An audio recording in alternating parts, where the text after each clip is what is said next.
పస్కా పండుగ అంటే మీనింగ్ ఏంటంటే దాటి వెళ్ళడం. ఇది అందరికీ తెలిసిందే లేదన్నట్టు. ఈ కొత్త నిబంధన గ్రంథానికి లార్డ్ సప్పర్ని దేవుడు యేసు ప్రభు ఏం చెప్పారంటే, ఇది నేను వచ్చేదాకా గుర్తు పెట్టుకోండి అన్నారు.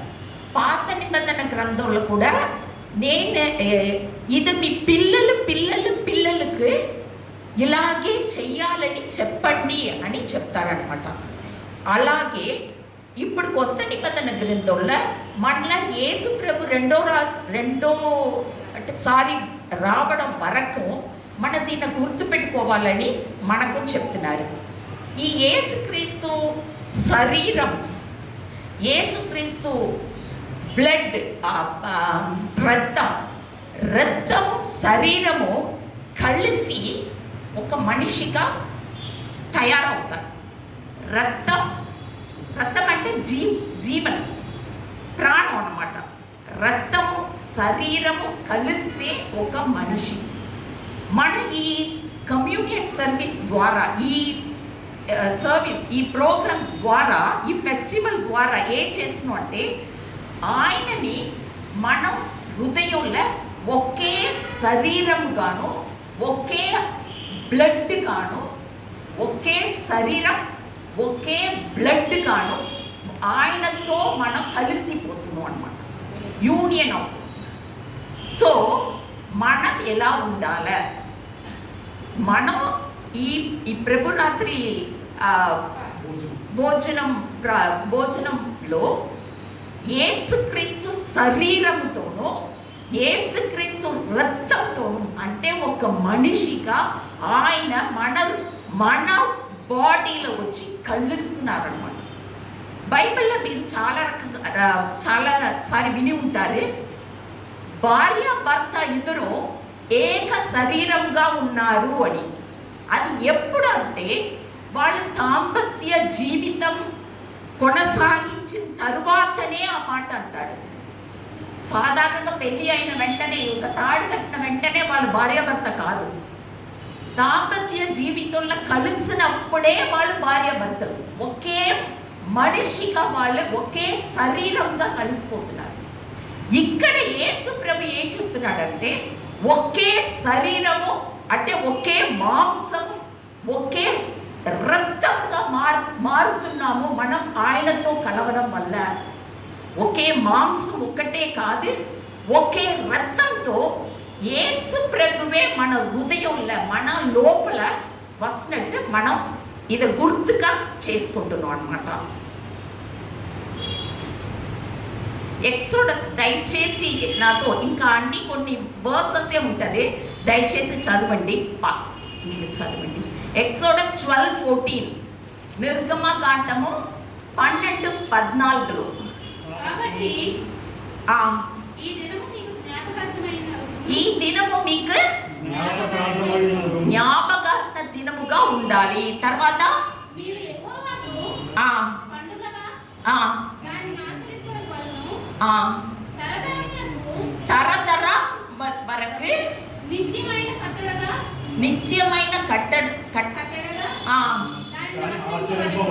దాన్ని దేని గురించి ఇక్కడ మాట్లాడబడిందంటే పస్కా పండుగ గురించి మాట్లాడబడింది.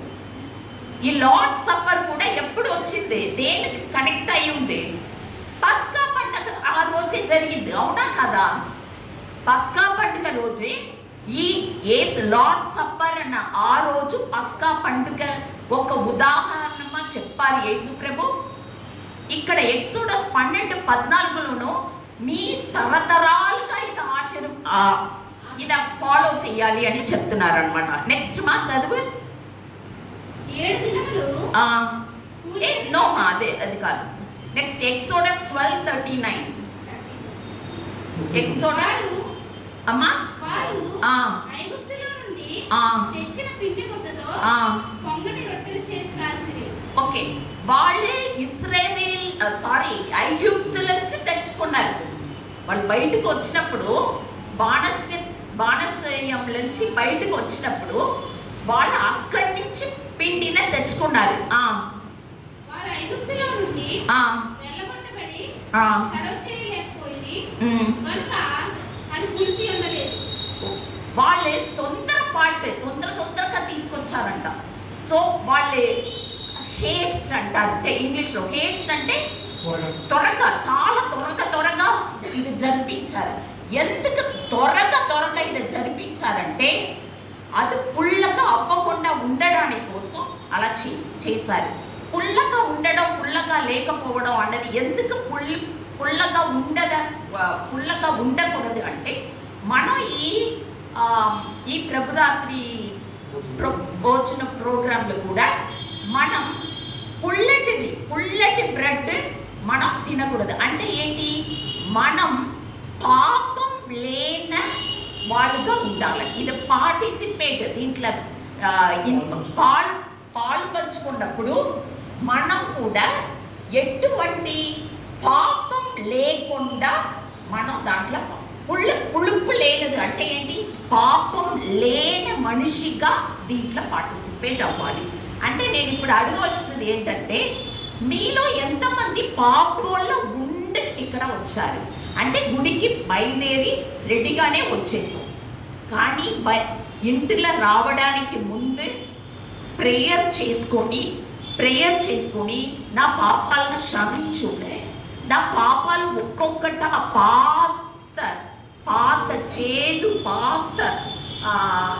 జీవితంలో అంటే పుట్టినప్పుడు నుంచి ఈ రోజు దాకా చేసిన భయంకరమైన పాపాలు మన గిల్లి మన హృదయాన్ని కాల్చి వేస్తున్న పాపాలు మన మనసులో అలా ఎప్పుడూ ఉంటూనే ఉంటాయి కొన్ని పాపాలు. ఆ పాపాలని ఇంటిలో ప్రార్థన చేసి విడిచిపెట్టి ఇక్కడ వచ్చారా లేదా? పాపం పులుపు లేన పిండిగా మనం రెడీగా ఉండాలన్నమాట. నెక్స్ట్ ఏంటంటే 1 కొరింథియన్స్ 5:8.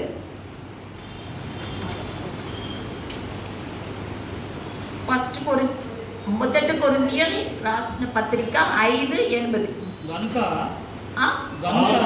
పులిపిండితోనైనను దుర్మార్గతయు దుష్టత్వమును పులిపిండితోనైనను కాకుండా నిష్కపటమును సత్యమును పులియని రొట్టెతో పండుగ ఆచరించుము.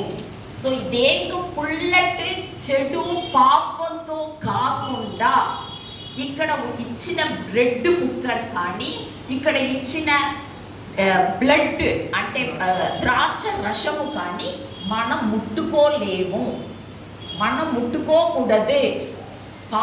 పొల్లింపు లేన మనిషిగా వచ్చి దానిలో పాలు పొందుకోవాలి.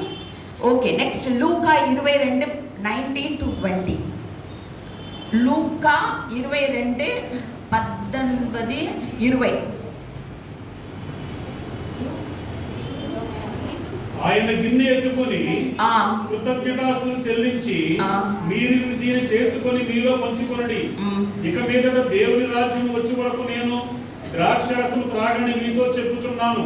పిమ్మట ఆయన రొట్టె పట్టుకొని కృతజ్ఞతాస్తులు చెల్లించి దాన్ని విరిచి వారికి ఇచ్చి, ఇది మీ కొరకు ఈవిడ నా శరీరము, నన్ను జ్ఞాపకము చేసుకున్నట్టు నేను చేయడని జ్ఞాపకం చేసుకోవడానికి చెయ్యండి అన్నారు. నన్ను జ్ఞాపకం చేసుకోవడానికి ఇది చెయ్యండి అంటే, ఆయన జ్ఞాపకం చేసుకోవడానికి దేనికోసం జ్ఞాపకం చేయాలి? నా కోసం ఆయన మాంసం నా కోసం కొట్టబడింది. నేను నరకానికి ఈ మాంసంతో వెళ్తా. ఈ మాంసంతో నేను దేవుడు బిడ్డ కాకపోతే ఈ మాంసంతో నేను నరకానికి వెళ్తాను. ఈ ప్రాణంతో అంటే ఆత్మతో, ఈ ప్రాణంతో లేకపోతే రక్తంతో నేను నరకానికి వెళ్తాను. సో దేన్ని గుర్తుపెట్టుకోవాలా? ఆ రొట్టెన తిన్నప్పుడు నా కోసం ఆ రొట్టె నలగబడి ఉన్నాయి, నా మాంసం కాదు, నా మాంసము నా రక్తము ఆయన తీసుకొని ఆయన మరణించాడు. ఇప్పుడు నేను ప్రాణంతో ఉన్నదే ఆయన ఇచ్చిన ఆ మాంసము, యేసుక్రీస్తు శరీరము, యేసుక్రీస్తు రక్తము అన్నదా ప్రతిసారి మనం గుర్తు పెట్టుకోవాలి అని ఆయన చెప్తున్నాడు. Next Jeremiah 31:33. ఎక్కువలా నేను చెప్పట్లేదండి. జెరెమియా 31:33. ఈ దినములైన తరువాత ఆ, నేను ఇశ్రాయేలు వారితోను ఆ, యూదా వారితోను మ్. చేయబో నిబంధన ఇదే. ఆ. వారి మనస్సులలో మ్. నా ధర్మవిధి ఉంచెదను. ఆ. వారి హృదయం మీద ఆ. దాన్ని రాసేదను. యెహోవా వాక్కు ఇదే. ఆ. ఆయన ఏం చెప్తున్నారంటే జెరెమియా 31:33 ఏం చెప్తున్నారంటే ఈ ప్రోగ్రాంలో ప్రోగ్రాంలో పార్టిసిపేట్ ఎవరైతే పాల్గొన్నారో పాల్గొనిన తరువాత విషయం ఇక్కడ రాస్తున్నారు. పాల్గొనిన తరువాత మన శరీరము మన రక్తము యేసు ప్రభుగా ఉన్నాయి. అందుకే పౌలు గలాతీయులకు రాసిన పత్రిక 2:20 బాగా చెప్తాడు. నేను నా శరీరము ఒకసారి చదవరా? గలాతీయులకు రాసిన పత్రిక 2:20 నేను క్రీస్తుతో కూడా సిలువ వేయబడి ఉన్నాను. ఇంకా జీవించిన వాడు నేను కాదు. ఇప్పుడు ఈ ప్రోగ్రామ్ లో పార్టిసిపేట్ అయిన తర్వాత ఈ మాట పౌలు చెప్తున్న మాట మీ నోట్లోంచి రావాలి. ఏ రావాలి? చదువుమా. నేను క్రీస్తుతో కూడా సిలువ వేయబడి ఉన్నాను. ఇంకా జీవించిన వాడు నేను కాదు, క్రీస్తే నా అందే జీవించుకున్నాడు. నేను ఇప్పుడు శరీరమందు జీవిస్తున్న జీవితము నన్ను ప్రేమించు నా కొరకు తన్ను తాను అప్పగించుకొనిన దేవుని కుమారుని యందు విశ్వాసం వలన ఉన్న విశ్వాసం వలన జీవించున్నాను. అంటే ఇప్పుడు నేను కాదు జీవించడం, యేసు ప్రభువే నా లోపల జీవిస్తున్నారు అని ఇదే అయిపోయిన తరువాత మనం చెప్పగలిగిన స్థితిలో ఉండాలి. లేకపోతే మనం దేవుణ్ణి మోసం చేసినట్లు అవుతాం అన్నమాట. నెక్స్ట్ ఎక్సోడస్ 12:14 చదవండి. లేదు అది కాదమ్మా, లూకా 11:4. ఇప్పుడు దాకా నేను చెప్పింది ఏంటంటే ఆ బల్లల్లో మాంసము, ఇంకొకటి రక్తం గురించి మాట్లాడడం. నెక్స్ట్ ఇంకొకటి మనం ఏం చేస్తాం అంటే కాళ్ళు కడగడం అన్నది ఒకటి జరుగుతుంది. ఆ కాళ్ళు ఎందుకు కడుగుతాం? మనం ఒకరి పాపాలని మనం క్షమించినట్టు దానికి గుర్తుగా దాంట్లో మనం చేస్తాం అన్నమాట. లూకా 11:4 మేము మాకిచ్చి ఉన్న ప్రతి వానిని క్షమించుచున్నాము గనుక మాకు ఇచ్చిన ప్రతి ఒక్కరిని మేము క్షమించుతున్నాము కనుక మా పాపములను క్షమించము. ఇది దేంట్లో వస్తుంది?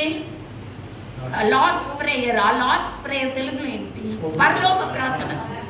పరలోక ప్రార్థనలో ఇదిలా మన ప్రతిసారి ప్రార్థన చేస్తాం. ఏమని చెప్తాం? మేము ఇతర వాళ్ళ పాపాలను క్షమించిన లడ్డు ప్రకారంగా మా పాపాలను క్షమించు అంటే ఇక్కడ ఒక దేవుడు ఒక నిబంధన వేస్తున్నాడు. నువ్వు ఇంకొకరిని క్షమిస్తేనే కానీ నీ పాపం క్షమించబడదు. మనం ఎప్పుడు ప్రార్థనలో ఏం చేస్తాం? నా పాపాలను క్షమించు ప్రభువా, అక్కడ ఆ పాపం చేశాను, ఈ పాపం చేశాను, నా పాపాలను క్షమించు ప్రభువా అని క్షమించడం వరకే మనం అడుగుతాం. కానీ పొరుగు వాళ్ళని కానీ మీ అమ్మ చుట్టాలు ఎవరి దగ్గర వాళ్ళ పాపాలను మనం క్షమించము. కానీ దేవుడు ఏం చెప్తున్నాడు? నీ పరలోక ప్రార్థన చేసినప్పుడు వాళ్ళు నీకు అడ్డంగా అబద్ధం చెప్తున్నావు. ఏ అబద్ధం చెప్తున్నావు? దేవుడి దగ్గర దేవుడు నామమున 3వ ఆజ్ఞ, దేవుడు నామమును వ్యర్థంగా యూజ్ ఉపయోగిస్తున్నాము. ఎలా వ్యర్థంగా ఉపయోగిస్తున్నావు?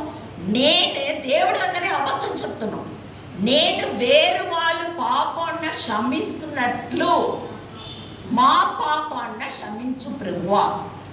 మన పాపం ఏ రోజుకు క్షమించబడదు. మనం వేరే వాళ్ళు పాపాన్ని క్షమించకుండా మన ఫ్రెండ్స్ కానీ మన పని వాళ్ళు కానీ ఎవరెవరో చాలా మంది గురించి మనం చెడు మాట్లాడుతూ ఉంటాం.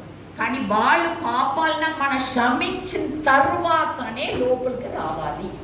వాళ్ళతో ఫోన్ చేసి మాట్లాడి నన్ను క్షమించు, నీతో ఇన్ని రోజు మాట్లాడకుండా ఉన్నాను, నన్ను క్షమించు అని చెప్పిన తర్వాతనే ఇక్కడ పాలు పంచుకోవాలి. సో మీలో ఎంతమంది రెడీగా వచ్చి ఇక్కడ పాలు పంచుతున్న ప్రతి ఒక్కరు ఎలా పాలు పంచుతున్నారు అనేది మీ హృదయానికే తెలుస్తాయి. నెక్స్ట్ మత్తయి 6:14, మత్తయి 6:14 సేమ్ ఇదే అన్నమాట. మనుష్యుల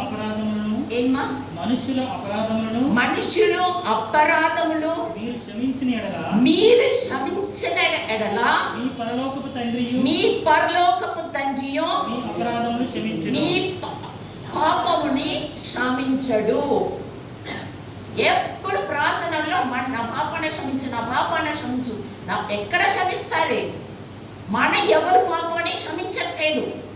దేవుడు కూడా ఈ దీంట్లో పాలు పంచుకున్నప్పుడు నీ ఎవరు పాపాన్ని క్షమించకుండా ఇక్కడ వస్తే మీ పాపాలు మీరు చెయ్యి పట్టి ఆ రొట్టెని ద్రాక్షరసంగా తీసినప్పుడు అది కల్కితమైపోతుంది, అది పాడైపోతుంది, మీకు అది ఉపయోగంగా రకంగా ఉండదన్నమాట. నెక్స్ట్ 1 కొరింథియన్స్ 11:28 కొంచెం ఇప్పుడు అయిపోతుంది. 1 కొరింథీయులు 11:28 కాబట్టి ప్రతి మనుషుడు తన్ను పరీక్షించుకోవాలి.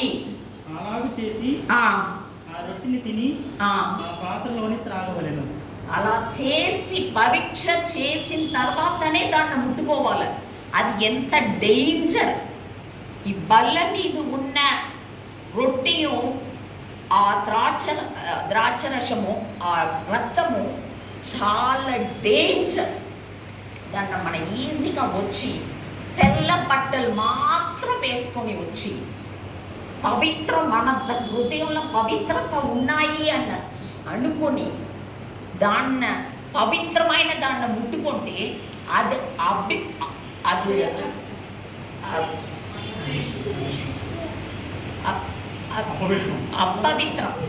అపవిత్రం అవుతుంది.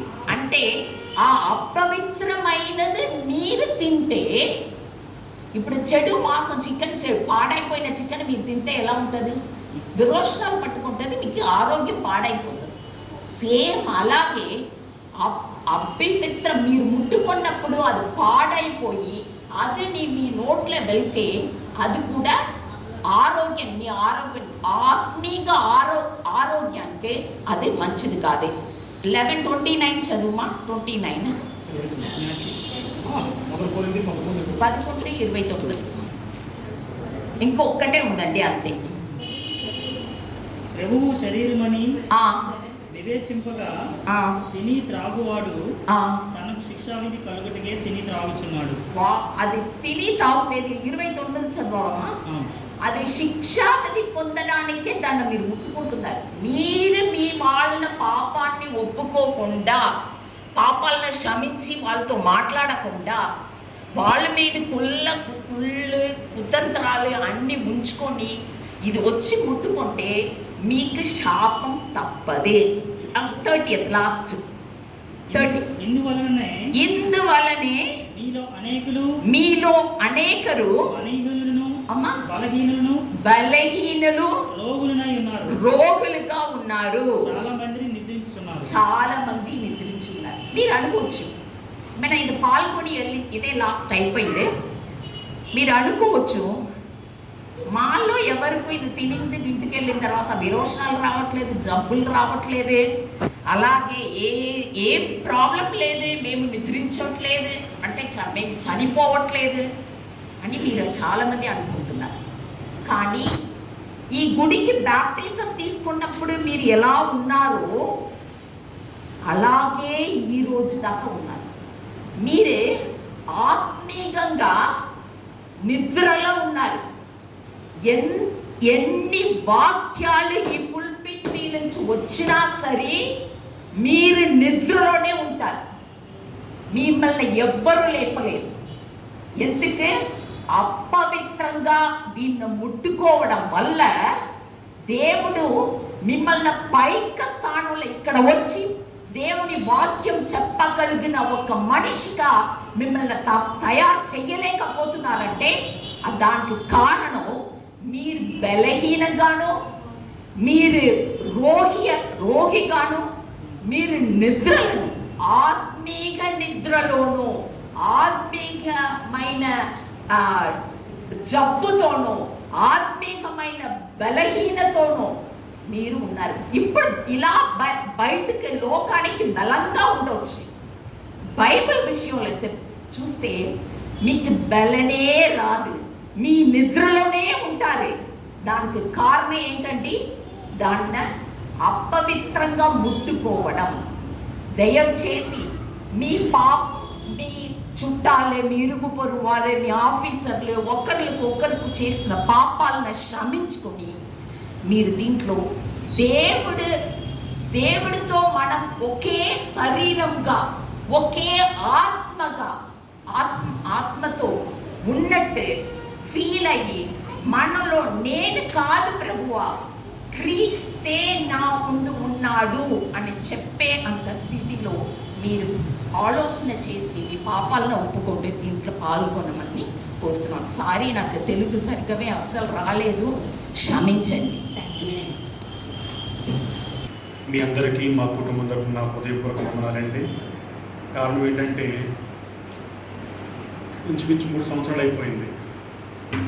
2023 ఆగస్టు నెలలో మీ అందరూ తెలుసు, పాస్టర్ అమ్మకి క్యాన్సర్.